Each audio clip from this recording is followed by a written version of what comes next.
ಎಲ್ಲರಿಗೂ ನಮಸ್ಕಾರ. ನಾನು ಸುಮಾ. ಇವತ್ತು ದಿಢೀರಾಗಿ 5 ನಿಮಿಷದಲ್ಲಿ ಆಗುವಂಥ ಆನಿಯನ್ ರೈಸ್ ಮಾಡ್ತಾ ಇದ್ದೀನಿ. ನೀವು ಕೂಡ ಒಮ್ಮೆ ಈ ವಿಧಾನದಲ್ಲಿ ಮಾಡಿ ನೋಡಿ, ನಿಮಗೂ ಕೂಡ ತುಂಬ ಇಷ್ಟ ಆಗುತ್ತೆ. ಮೊದಲಿಗೆ ಆನಿಯನ್ ರೈಸ್ ಮಾಡೋದಕ್ಕೆ ಮಿಕ್ಸಿ ಜಾರ್ ತೊಗೊಂಡಿದ್ದೀನಿ. ಆ ಮಿಕ್ಸಿ ಜಾರ್ಗೆ ಅರ್ಧ ಇಂಚಿನಷ್ಟು ಶುಂಠಿ, ಒಂದು 8 ಎಸಳು ಬೆಳ್ಳುಳ್ಳಿ ಹಾಕ್ತಾಯಿದ್ದೀನಿ. ಇಲ್ಲಿ ಖಾರ ನೋಡಿಬಿಟ್ಟು ನೀವು ಒಣಮೆಣಸಿನ್ಕಾಯಿ ಹಾಕ್ಕೊಳ್ಳಿ. ನಾನು ಒಂದು 3 ಒಣಮೆಣಸಿನ್ಕಾಯಿ ಹಾಕ್ತಾಯಿದ್ದೀನಿ. ಇದು ಖಾರ ಜಾಸ್ತಿ ಇಲ್ಲ.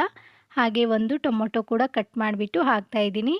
ಇದನ್ನಿವಾಗ ನುಣ್ಣಗೆ ರುಬ್ಕೋಬೇಕು. ನೋಡಿ, ಈ ಥರ ರುಬ್ಕೊಂಡು ಇದನ್ನು ಎತ್ತಿ ಸೈಡಿಗೆ ಇಡೋಣ. ನಂತರ ಗ್ಯಾಸ್ ಹಚ್ಕೊಂಡು ಒಂದು ಕಡಾಯಿ ಇಟ್ಕೊಂಡು ಅದಕ್ಕೆ 1-2 ಸ್ಪೂನಷ್ಟು ಅಡುಗೆ ಎಣ್ಣೆ ಹಾಕಿ ಬಿಸಿ ಮಾಡ್ಕೋಬೇಕು.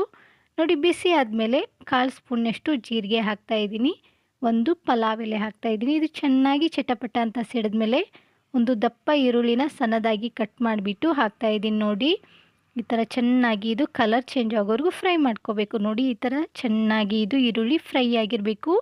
ಈ ಥರ ಫ್ರೈ ಆದಮೇಲೆ ಚಿಟಿಗೆಯಷ್ಟು ಅರಿಶಿನ ಪುಡಿ ಹಾಕ್ತಾಯಿದ್ದೀನಿ. ನೋಡಿ, 1/4 ಸ್ಪೂನಷ್ಟು ಧನಿಯಾ ಪೌಡ್ರು, 1/4 ಸ್ಪೂನಷ್ಟು ಗರಂ ಮಸಾಲ. ಖಾರ ಎಷ್ಟು ಬೇಕೋ ನೋಡಿಬಿಟ್ಟು ನೀವು ಅಚ್ಚ ಖಾರದ ಪುಡಿ ಹಾಕ್ಕೊಳ್ಳಿ. ಸ್ವಲ್ಪ ಕರ್ಬೇವಿನ ಸೊಪ್ಪು ಕೂಡ ನಾನು ಕಟ್ ಮಾಡಿಬಿಟ್ಟು ಹಾಕ್ತಾಯಿದ್ದೀನಿ. ಒಂದು ಅರ್ಧ ನಿಮಿಷದವರೆಗೂ ಇದನ್ನು ಚೆನ್ನಾಗಿ ಫ್ರೈ ಮಾಡ್ಕೋಬೇಕು. ಅರ್ಧ ನಿಮಿಷ ಆದಮೇಲೆ ಇದಕ್ಕೆ ನಾವು ಮೊದಲೇ ರುಬ್ಬಿಟ್ಕೊಂಡಿರುವಂಥ ಟೊಮೊಟೊ ಪೇಸ್ಟನ್ನು ಹಾಕ್ಕೊಳ್ತಾ ಇದ್ದೀನಿ. ನೋಡಿ, ಟೊಮೊಟೊ ಪೇಸ್ಟ್ ಹಾಕಿದ ಮೇಲೆ ರುಚಿಗೆ ತಕ್ಕಷ್ಟು ಉಪ್ಪು ಹಾಕ್ಕೊಳ್ಳಿ. ನೋಡಿಬಿಟ್ಟು ಉಪ್ಪನ್ನು ಹಾಕ್ಕೊಂಡು ಇದನ್ನು ಒಂದು 2 ನಿಮಿಷ ಚೆನ್ನಾಗಿ ಫ್ರೈ ಮಾಡ್ಕೊಳ್ಳೋಣ. ನೋಡಿ, 2 ನಿಮಿಷ ಚೆನ್ನಾಗಿ ಫ್ರೈ ಆದಮೇಲೆ ಹಸಿ ವಾಸನೆ ಹೋಗಿ ಸೈಡಲ್ಲೆಲ್ಲ ನೀಟಾಗಿ ಎಣ್ಣೆ ಬಿಡ್ತಾ ಇದೆ ನೋಡ್ಬೋದು.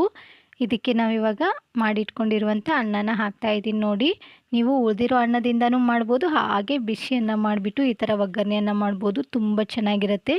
ಮೇಲೆ ಸ್ವಲ್ಪ ಕೊತ್ತಂಬರಿ ಸೊಪ್ಪನ್ನು ತೊಳೆದು ಕಟ್ ಮಾಡಿಬಿಟ್ಟು ಹಾಕ್ತಾಯಿದ್ದೀನಿ. ನೋಡಿ, ಇದನ್ನು ಸಣ್ಣ ಉರಿಯಲ್ಲೇ ಇಟ್ಕೊಂಡ್ಬಿಟ್ಟು ಚೆನ್ನಾಗಿ ಮಿಕ್ಸ್ ಮಾಡ್ಕೊಳ್ಳೋಣ.